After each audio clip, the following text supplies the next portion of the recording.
Welcome to Author. My name is Sven Davison, and today I have a continuation with Hollie Overton, and she's going to take you through a behind-the-scenes look at what it's like to be a Hollywood TV writer. So take it away, Hollie. Are you currently writing TV right now? I mean, you said, are you on a hiatus right now? So the Shadowhunters season 2 ended, and then I sort of felt like I needed a bit of a break. I'd done 30-something episodes of that. It was a great experience, but I really just I'd gone from writing 30-something episodes, 2 books in that span. My mom had passed away in January, so I was like, I think I'm gonna take a little bit of time off, work on my next book. But I'm definitely still I'm still interviewing. I just finished writing a TV pilot on spec. Just as a new sample, something to say hey, here I am again, because I hadn't written a new TV pilot in probably since 2014, because obviously I was writing everything else, and so we'll see. I've just finished it this week. So congratulations. Thank you. I know it's weird because it's even though you're going back and forth between these two mediums, it is muscle memory. So when I dove back into writing a script, I was like, wow, this is harder than I remembered. And then you have to kind of find your way through it. So it took some time, but now I was I just finished it. I'm I like this. So now you turn into your agents and your manager, and they give you some notes, and then they hopefully they'll take it out and use it as a sample. It's one of those things where I'm I don't know if it'll sell because it's a little different, but they'll use it as a sample to try to get me on a staff, which is really what I enjoy doing. Be kind of going in and being part of a team and building something. And sort of at this point, I'm not as, I'd love to be a showrunner one day, but I really feel like there's so much I want to learn in television, and sort of being part of creating something from the ground up, I think is a lot of fun, but not having all of the responsibility on you. I get to do that in my book. So it's in TV, it's nice sometimes to just be part of the team. Would you ever want to be a showrunner? I do, yeah. Oh, okay. I would, yeah. I mean, I think that, it's a lot of responsibility, and just knowing, I feel like a lot of people will be oh yeah, absolutely. And they go in and they haven't really been there day to day and seen all. So I think I want to be a showrunner when I feel I'm absolutely ready, and I'm not going to fall on my face, because there's always those people who get a show too soon, and then they're they don't know what they're doing, and they replace you. And so I think, and I want to just, hopefully when I have my own show, it's something that I'm just I'm so passionate about, and I'm this show is, it's my Mad Men or my Breaking Bad. And speaking of genres you like to write, I mean, what do you prefer to write in television? Is there a certain genre you prefer? I do think crime thrillers, dark dramas, that's always kind of, character dramas. It's always really where, I think if you look at my TV credits, they're a little schizophrenic, but you never get to, people always, there's this whole thing now on TV about champagne credits and having you only work on premium cable, and that wasn't really, that wasn't really an option when I was, you kind of take the jobs you get, yeah, and you're glad to get them. And so, but yeah, a Breaking Bad or The Night Of was on HBO was something that I thought was just brilliant, and I think what I would be very well suited to. And so that's really kind of, and just more of what I'm doing in my book career, to do more of that in TV. So that's the plan. Awesome. That's the plan, but you kind of have no say or power, really. Well, it's Hollywood. So yeah, exactly. Wherever the gold hits, or yeah, exactly. Would you like to work for HBO? Is that? Oh yeah, I think is that the gold standard right now? I feel HBO. I feel Netflix and and even Hulu and Amazon are doing really cool stuff. But people I still I don't like this whole oh, it's network. There's still some network shows that I love and I still watch. And I watched Chicago Fire because I think it's fun. I used to watch that with my mom. I think Lethal Weapon on Fox is a really fun show that has great characters and good acting and storytelling. So I don't think I'd ever be I don't want to be that kind of writer who's I wouldn't take that. Right. But I think if you could choose, definitely Netflix and HBO are doing some of the the hard hitting stuff. Do you feel because of HBO and Netflix that that's definitely changed the networks? You feel it's changed completely. Yeah. It's changed so much. Since when I got my first job in 2009, and if you were on a CBS show or people were oh wow, that's great, and now they're oh, now people are oh, and then it's the Netflix of the world, and and so there's definitely, I think, a real hierarchy that happens now, and it's harder because now writers sort of have to choose. Like, if you take that network show, is it going to hurt your career? Maybe. Like, you won't get the HBO or you won't get the Netflix. But also, as a writer starting out, who are you? It's so hard. There was a show, which I won't say what it was, but it was a show I really wanted to be on a few years ago. And the executives that were at the network and the studio were all like really on board. We love your writing. We love your story. We think you'd be great for this show. And the showrunner was like, I would never read a writer. Wouldn't even read a writer with my credits. And so it's frustrating, but it's like, you know, at the end of the day, like, I'm glad I took those jobs. I made great connections. I made great friends. It got me into the business. And so there's not a lot of, there's choices in this business, but they come a lot. I think they come as you move up the ladder, where you get to be pickier. When you're just starting out, you take what you get. Yeah. It seems to me, and I've worked a lot of different aspects of the industry. I've been behind the camera, and I've been, executive, and I've been on production on shoots and so forth. And no matter what career you pursue in Hollywood, it really is who you know and your friendships. Yeah. And you find that in writing. It's like, jobs come up because you met someone on, another writer's room, or is that's how it's working? Well, and when I was on the client list, the showrunner for that show ended up becoming he was the creator of Shadowhunters.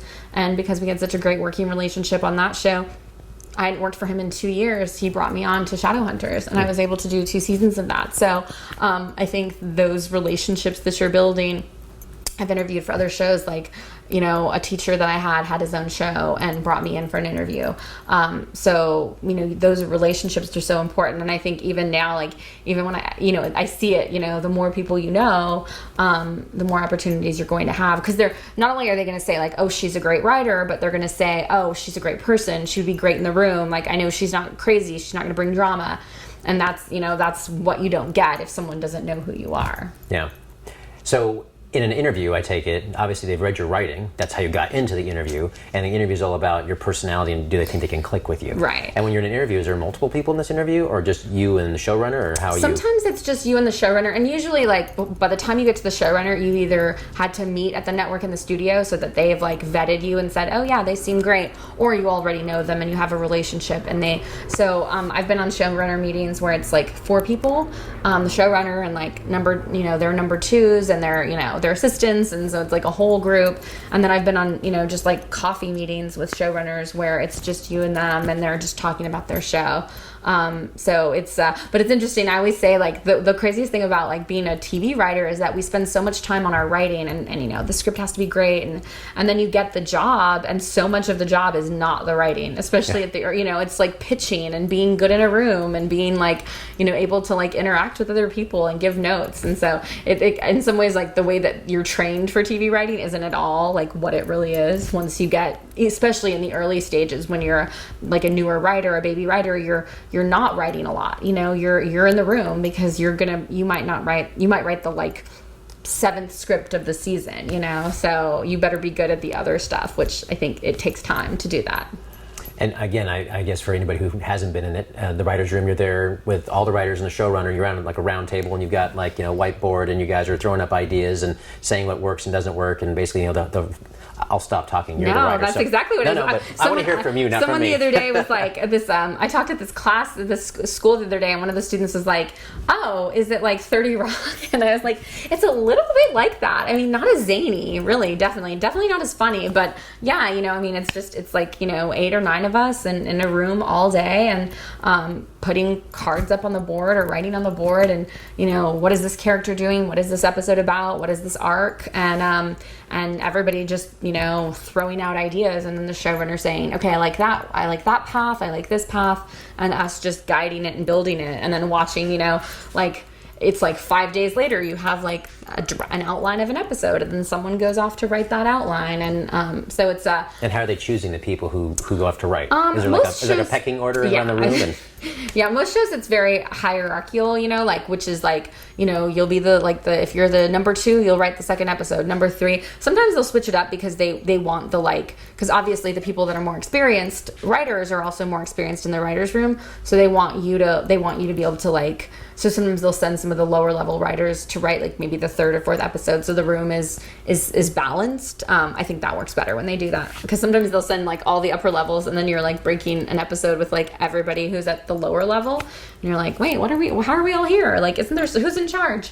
And so that's and then usually it is very much like in the order of like your credits and how high up you are. And then, let's say you do a draft, and then you hand it to the room, and everyone gives notes on the draft, or not necessarily. On some shows, yes. Comedies tend to do that more. I've been on shows where we would table every script, and all the writers would give their notes. On some shows that I've been on, it's really just the showrunner. It goes to the showrunner, they do their pass, then it goes to the network and studio, they give their notes, and then you write. And then, like on the Shadowhunters on season 2, we would go through that process, and then at the very end we do a table read with the actors, and then we would all, like, if someone had pitches for lines, or it was never big changes, but do we even need this scene, it's not moving the story along, so everybody would sort of weigh in there. But I think it just depends on the showrunner and who, how much they want the input of the staff.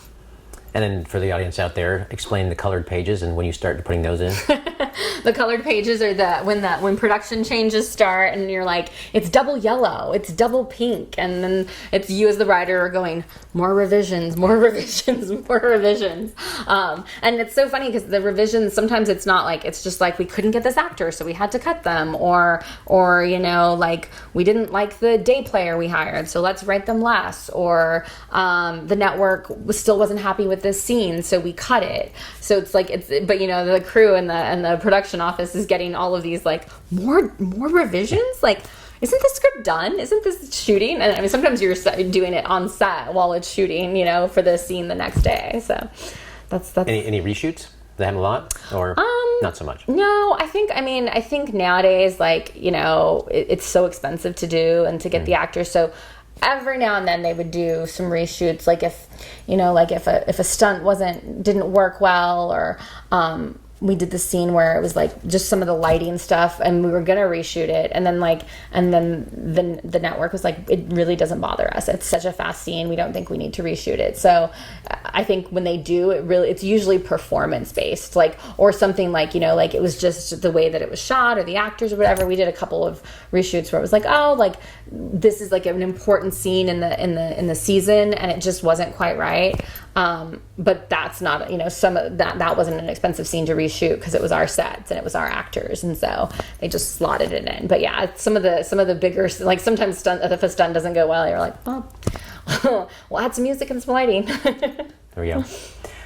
So again, you're in the writer's room for, let's say, 8 hours, and when do you actually get to write a script? I mean, where's the time that's allotted for that? Well, the good thing is like, when you're on script, you're not in the room. So okay. They send you off, here's your go, write an outline, and then write your script. So usually you're out of the room for probably about, I'd say, between 2 and 3 weeks, because usually you'll write your outline, you'll get notes, then you'll go and write your script, and then you'll get notes, and you're doing rewrites. And then depending on how far ahead you are in production, sometimes you're really far ahead, so it might be a week or so, but then usually you're going right into pre-production, and so you're in all your production meetings with costumes and wardrobe and stunts and doing all of that. So you're usually, and then luckily, like, especially I've actually never been on a show where we haven't, like, the writers haven't covered set. So usually you get to go and produce your episode and be on set. So, and Shadowhunters shot in Toronto, so then you're gone another 2 weeks doing that. So sometimes when you get an episode, you're usually out of the room for about a month. Which is nice, because then you kind of get that, like, that, like, alone writer time you need, like, to be like, I need to recharge. It's like a change. But that's what I love about TV, is that, like, no day is ever the same, right? No day in the room is ever the same. No day on set is ever the same. Even when you're writing your script, there's always something new. They're usually like, oh, we're going to kill that character now. Someone's emailing you, we decided to kill that character. We don't need them. And you're like, okay, well, let me start over those scenes. So something's always different. So it's like, it keeps it, especially for someone who has, like, ADHD, which, like, I do, it's like, it keeps it exciting. It keeps it feeling new. And do you have your own little room, or they give you a cubicle? Or? So we had offices, like, we were, like, the last offices for Shadowhunters were over on Hollywood and Vine, and I just felt like there was bad energy. Like, if they were also, like, really cold, because they were some of them were editing bays, so like the office itself was really cold. So the bosses didn't care where you wrote as long as you got it done. So I would usually write from my house, or I'd go to a coffee shop.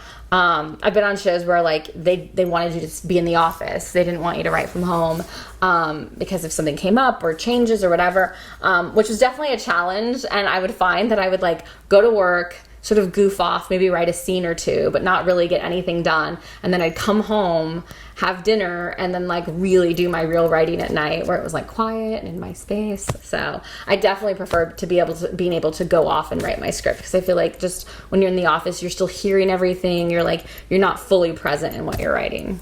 So you're not one of these writers who actually sits in a coffee shop and writes? I do sometimes. Oh, you do? Okay. I do.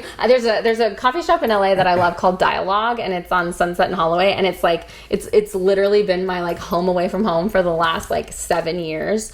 So how is that distraction different than the office distraction? You're not hearing like office gossip. You're not hearing like you're not hearing plot things that you think might mess up your script, and like or think you're like, wait, if they're gonna do that in that next episode, like that's gonna mess up this episode. Like, so you're not like, so if you're just at a coffee shop, like I'm very good about like once I'm focused. But I'm not one of those people that I won't go to a coffee shop for like 10 hours. Like I might go for 3 or 4 just to like get out of my own space. But really, I think in the last few years, I found I just work best at home, because I'm here and my dog's here and I can like, make a snack and, control the temperature. So I think but I do at least like a couple, especially when I'm just writing from home, I do force myself to get out like at least 2 or 3 times a week to like go to just so you feel like a human, you're like, I have to get dressed and put on makeup and not just be in yoga clothes. Do you like the distraction, or is it just that you feel like you're part of the human race? I feel like I'm part of the human race. I think that's what it is. Because if I looked at like how much I actually get done, like I feel like when I go to the coffee shop, I usually get more like editing done, or like like emails or whatever sort of like business stuff you have to do. I feel like as doing more of the like actually like ground up writing. Yeah, most of my blank page writing happens really late at night when like everybody's in bed and you're not going to get any emails. So I'm like, the prime time hours of like 10 p.m. to like 2 a.m. are like my peak blank page writing hours. Yeah, I want to ask you about your sister, because identical twins. Yes. And I was going to ask you, is she also a writer? Is she in the business? And it sounds like she is. She is. So she's she is a writer. I'm making her become one. No, she's so smart, and she's always been like, I always joke that she's been my development executive for the last like 12 years, probably our whole lives, but definitely the last like 10 years. She reads everything I write, gives notes, like, and so she had like she'd worked in talent agencies in New York, then she moved out here and worked in social media, and then she ended up at home. She always was like, I really want to get into development, so she ended up at the Hallmark Channel, and so she's a manager of development there, working on movies, bringing in writers. She gets, like they get to make the movies from the ground up, and so she's always giving notes, and sometimes now I'm like, I have to be like, don't give notes like an executive. She's like, I'm like, remember the writers, but she's a really great writer, and a few years ago we wrote a TV pilot together and had a really good time writing it. We didn't sell it. It was about women. It was about women who weren't in love. So it was definitely not going to sell. But we had a really great time, and I thought it was really good. She enjoyed doing it. We always thought we might kill each other if we wrote something together. So we're working on a feature together. Technically she's writing it, and I'm like editing it and like going in and like, tinkering. We broke the story together, so we knew what it was about. And so hopefully that'll be done in like the next few weeks. But yeah, she's sort of like getting I think she's always like, especially like the further along I got, it was sort of like, well, now Hollie's the writer and I'll be on this side. But she's really good and has really great ideas, and so I think she's finally, I made her take a class and she loved it, and so now she's like finally getting the bug.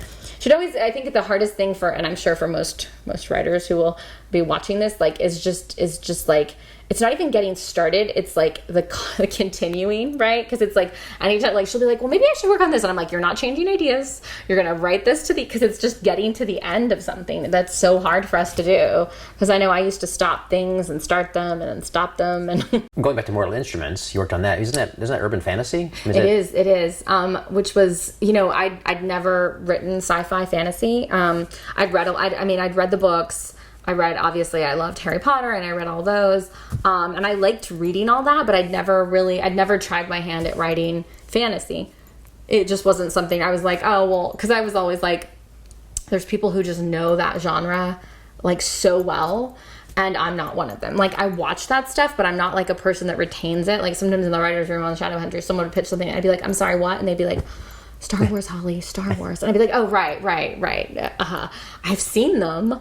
But to, the way that people who watch fantasy and like really retain it. So, but it ended up being really fun to write because it was so far from like, and I think because I had watched so much of it and read some of it that like, in some ways it was almost internalized. I'd be like, what if the vampire does this? Or like, so guys, can like, with vampire speed, can we, and and it was really fun to kind of like, it was like make believe, and it was like, because then you're like writing like exterior, like the guy goes flying through a window by the demon who's this like goo colored demon, and then you get to be on set and watch them like throw a guy at 80 miles an hour through a window covered in goo. I mean, that's pretty cool. So that was the great part about it, and also like it's just Shadowhunters has such a big fan base, being part of that, and like a lot of those fans have like been so nice about like promoting my books, and because I was a writer on that, so it was a really great experience. And there's certain genres that are probably kind of out of favor right now. Do you feel like there's the same thing in the book world too? I mean, I guess what I'm really getting at is how similar is the publishing world to the TV world? I mean, as far as I think trends, I think trends are really big. I mean, obviously, like domestic, which is what I'm writing is in books, is domestic thrillers, right? Like it's not like spy thrillers, or it's not cop, like, I mean, it's not like procedurals. They're really like women in peril, or women like anti-heroes, or whatever is really going on. And I think that's really prevalent, and I think that really helped me, that I ended up writing. They'll like, my publishers were like, if you like Gone Girl and Girl on the Train, and like some of the reviews were like, it's nothing like those books, but it's good. I mean, that's a way to market it, right? That's of course you're going to say it's like this book that sold millions of copies. Right, you need a good comp. Yeah, exactly. And it is in the same world, right? Like, he's like such a good marketer. Look at you. He is, yes. This is my favorite book. You get a free dog with every book. So it's, but so I do think domestic thrillers are definitely, I mean, I get so nervous, like, I mean, not really, but you're like, God, I hope they don't go out of trend, because they are really, that's such a popular genre before that wasn't, I think, like, 5 to 7 years ago, definitely before Gone Girl wasn't a trend. Yeah. I mean, people were writing them, I'm sure, but like they weren't, like bestsellers. So are you aware of any trends that are sort of out of fashion right now in either publishing or in television? Or you haven't run into them yet? Or? Well, I mean, I think in television, definitely, like, like straight up character dramas, like real character dramas, like if you look at like a Parenthood, or even like This Is Us, which is such a huge hit. A friend of mine who's trying to break into TV, she'd emailed me last year and was like, before it aired, like she'd read the pilot of This Is Us, and she was like, oh my God, I want to write something like this. Like, and I was like, no. I was like, because you're not Dan Fogelman, and you don't have like all of his hit movies behind him. He can write that, and someone's going to take a chance, like say it's great, but I think if I wrote it, or someone who was trying, they'd be like, it's a little quiet. It's not like, that's like kind of especially on network, like they're like, it's just quiet. It's not splashy enough. It's not. So I think that's definitely out of favor. I think teen dramas, like, I think Netflix is going to be great for like teen dramas, and you saw with like 13 Reasons Why, like people were like, lots of teens are writing that, and I'm like, yeah, or watching that, and I'm like, yeah, because they're not making those kind of shows for network. Like, we're not making we had the Vampire Diaries, but they're not making shows that just deal with straight up issues like a Beverly Hills 90210, or and so I think those are really those have been out of favor.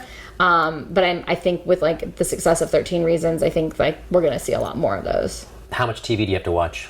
Since you're a television writer, so you have to watch so much television. And you know what I'm so sad about is that I don't watch Game of Thrones. And like, I say that, like, I feel like I should, like, someone's gonna like come and take my guild card away, like, because yeah, yeah, exactly, I'm out. This interview's over. Did you see last night's episode? I know, and I'm on Twitter, and it's like every Sunday I'm like, well, this is great. I don't know. You know, and it's so hard because like people were like, well, you could still go and watch it. And I'm like, that's a lot of murder and rape to like binge. Like I don't know if it's a bingeable show. Like I did that with Breaking Bad. I was really behind. And then like I basically knew that the internet would ruin it for me if I waited. And so my sister and I just binged like for a month and a half of just like straight. And I mean, we felt sort of like meth heads by the end. And but I watched so much. Like last night we like, my sister was here and we binged 5 episodes of Ozarks. Cause actually the funny thing is we were joking that we'd gotten off the like our TV track, like watching new stuff because they've been airing old episodes of ER on Pop TV. And it's so good. And so we just started like binging all of those. And I was like, I gotta watch shows that were like, that have aired in the last 20 years. It's still a very current show, I gotta say. Like, it really holds up, but you really do have to watch a lot. And you'll still go to meetings and someone will be like, oh, do you watch this? And you're like, no. And they're like, you're like, there's 75,000 shows on. Like, how can I keep up? But I try to like, especially like if I'll at least watch part of an episode or something of every show. So if I get a meeting on something, then I'll watch an episode or two just so I can go into a meeting and not be like, what's your show again? So The Walls is about Christy Tucker. She's a single mom of a 16-year-old son.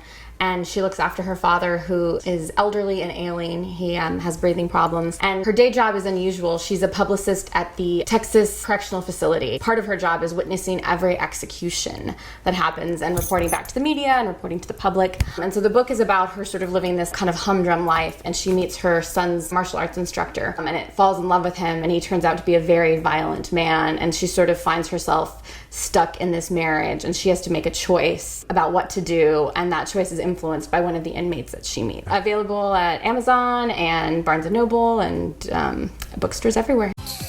Please subscribe so my dad can make more videos like this. Thank you.